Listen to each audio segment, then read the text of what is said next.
Alright, the Dover weekend review. Let's just go ahead, jump right into it. So we're going to start off, we only had 2 races this weekend, so we're going to start off with Xfinity.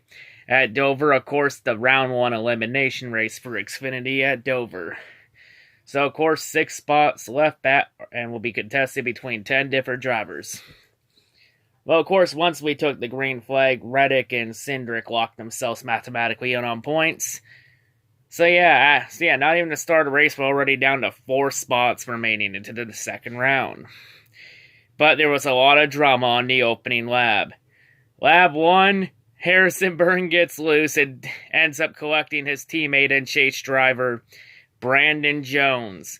Brandon, of course, entered the race at 11 points off the cutoff line, and Brandon could not continue the race, so not even 1 lap into the race. And Brandon Jones is already eliminated. Well, Brandon, you made the chase. Was I supposed to be impressed with that considering you're in top-notch equipment? You know what? With how bad you've been and how much you struggle and how many race cars you wrecked, you know what? Get over there. Go over there. Go stand in the quarter. Go join the other wannabe Xfinity teams over there. Go both. Like, your chase appearances don't mean shit unless you get results. And you haven't done anything lately. Wake me up when you actually fucking do something. So anyway, continuing on in the race, so after stage 1, Allgaier would lock up the stage, Briscoe would get some points, and with that alone, Allgaier and Briscoe both locked themselves into the second round. So now there's 2 spots left into the round of 8. After stage 2, Gragson would get enough points, and Gragson would lock himself into the round of 8, which means there's 1 spot left. Throughout this race, Ryan Sieg and Justin Haley both ran around the bottom half of the top 10, and they were both in must-win scenarios, so top 10 was not good enough. So as a result, both Haley and Ryan Sieg have been eliminated. Let's be real, Ryan Sieg was in a shitmobile. He stood no chance in this. The only way he would have gone into this round of 8 is if a lot of the top drivers had misfortunes and he took advantage of it, which he didn't. I mean, Justin Haley, he was in a decent midfield car. You know, I thought he would have been a shoo-in for the second round, or close to it, but he had a lot of problems and dug himself a hole he couldn't dig out of. Hey, Haley, at least you won a cup race this year, if that means anything. So with that being said, we're then down to 2 drivers, John Hunter Nemechek and Michael Annett, to decide who moves on to the next round. So John Hunter Nemechek needed a strong finish and needed Annett to finish back. John Hunter Nemechek would finish 8th, but that would not even be close enough to good enough, because Michael Annett finished 6th. So as a result, Michael Annett gets the 8th and final spot into the round of 8. And John Hunter Nemechek has been eliminated. I mean, a driver that had a lot of potential at the start of the year, be a contender, make some noise. Maybe even be some even have a championship contender in the Final Four appearance. And sadly, he just never really hit it throughout the season. He just wasn't strong. Just couldn't hit the right strides. Very disappointing season, but odds are, I think John Hunter Nemechek, he's going to rebound next year. So maybe 2020 he'll get this figured out. But yeah. But meanwhile, up front, Cole Custer would go on to win the race, since there was still a race to be decided up front. So Cole Custer gets the win. I think that's his 6th win this year. So Custer adds more chase points to his total to try and help him get to the Final Four. So yeah. The 8 drivers that are here at the round of 8. Cole Custer, Christopher Bell, Tyler Reddick, Austin Cindric, Justin Allgaier, Chase Briscoe, Noah Gragson, Michael Annett. Round 2 begins in 2 weeks at Kansas, since next week for Xfinity isn't off. But the round 2 of the truck chase starts next week, the round of 6. So then we can start talking about the truck chase again. Hooray! Also, F1 is back in Japan. Whoopee, who cares? Honestly, just hand the title to fucking Lewis Hamilton already. Just hand him a 6th championship. It's already over. Just hand him the title. Get it over with. But anyway, let's move on to the Cup race at Dover. Oh, fuck me. This race was terrible. Dover. Oh, fuck. This was just a disaster race. Like, the only thing that made this race even remotely close to interesting was a little bit of strategy and a lot of the chasers having problems. Let's start the problem list off. So not even one lap into the race, they haven't even taken the green flag. And Joey Logano breaks his rear axle.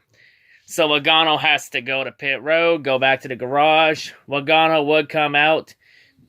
Logano would finish around 33rd, 34th. He would finish like 25 laps down. But due to other chasers' misfortunes, Logano dodged a bullet and enough chase points. Put him in a decent position there in Talladega. We'll get to the points at the end. Chase Elliott, on the other hand, lost his engine and power. Not even 10 laps into the race, and he ended up finishing last place. But again, due to others' misfortunes, he was able to dodge another bullet too and put himself in a small hole. But, continuing on. Like I said, we'll get to the points at the end. You know, Kyle Busch, he had a speeding penalty at the end of stage 1. Got put deep in the pack, but he was able to rebound for a good top 5, top 10 run.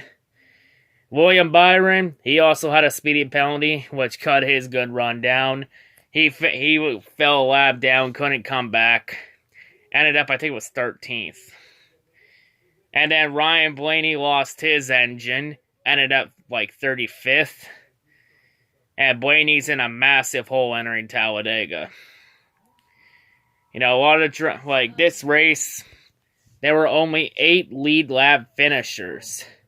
But through all of it, Kyle Larson was able to finally break his winless streak. And Larson wins Dover. Finally, Kyle Larson wins a race this year. Thank fucking God. About time Larson won. Because Chip Ganassi keeps fucking wasting his career. Of course, Larson's first win since Richmond 2017 back in September of 2017, of course. And with Kyle Larson's win, Kyle has officially advanced to the round of 8, the 3rd round. So Kyle Larson, congratulations. You finally made it past the 2nd round. Congratulations. Like, this race was just absolute fucking trash. Like, easily the worst race this season by a fucking country mile. Like, hell, Larson was leading this race by like almost 6.5 seconds at one point.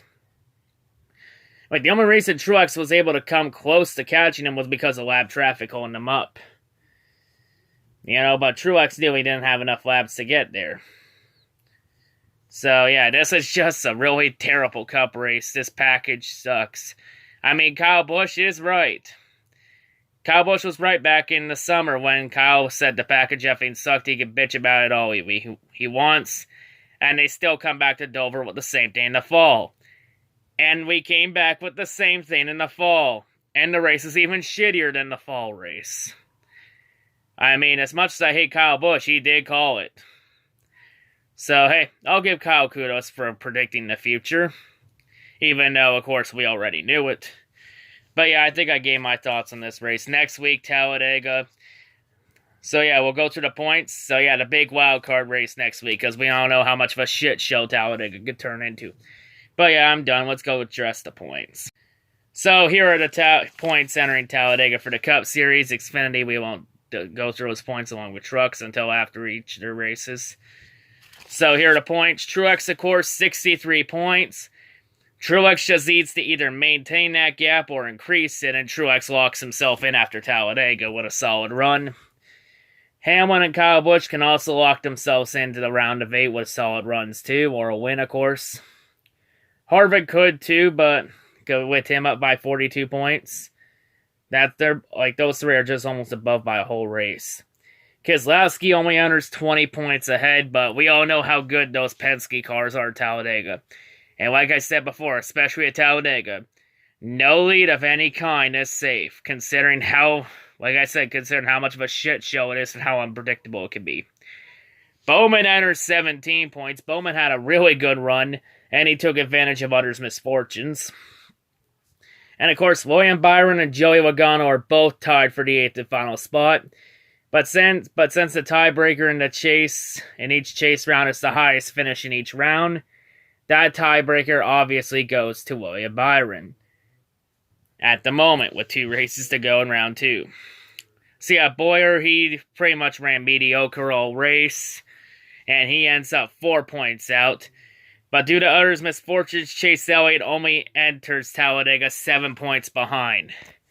So Chase Elliott and Joey Logano both dodged major bullets and became lucky sons of bitches. Ryan Blaney, on the other hand, was not lucky. With Blaney's misfortunes, Blaney is in a 22-point hole. But we all know at Talladega how quickly things can change. So yeah, Blaney, his goal is simply just to get points and stay out of trouble. But hey, you know, a win, of course, cures everything. But yeah, those are the cut points entering Talladega. So yeah, it's going to be an interesting wild Talladega race.